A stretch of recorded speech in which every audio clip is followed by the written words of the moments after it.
Allie. And I'm Lucas Sanchez. We're doing Lab 10 with TA Wonglei.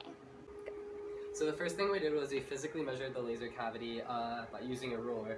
From there we got the L, plugged it into C/2L to get the measured longitudinal mode spacing. After this we used the oscilloscope to measure delta T values between the two peaks and then a big T between the two longitudinal modes. We plugged that number into this equation, delta T, to solve for the longitudinal mode spacing.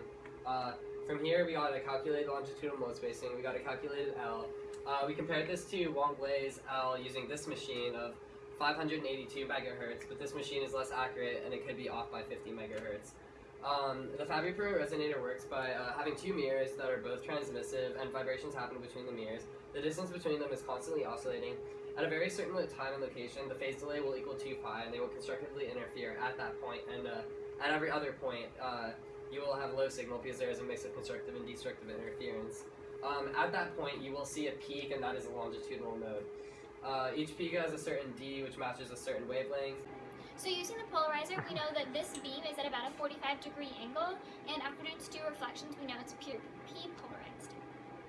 So for this part of the lab, we're doing the laser alignment for the helium neon laser.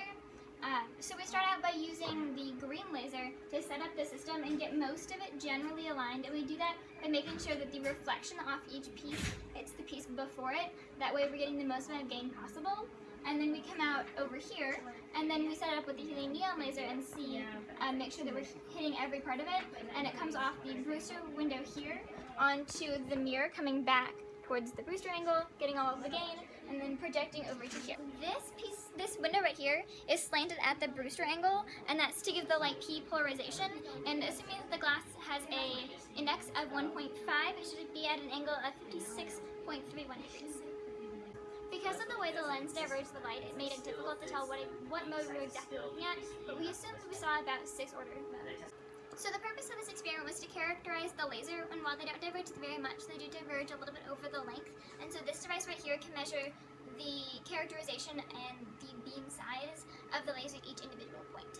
First we took measurements of various 10-centimeter increments of the full width half maximum of the beam. From the slope of this trend line, we doubled the slope, and we got an experimental value for the actual beam divergence, which we got to be 0.51 milliradian, which is half of what the actual value is supposed to be. This higher is kind of inherent in the inaccuracy of this device.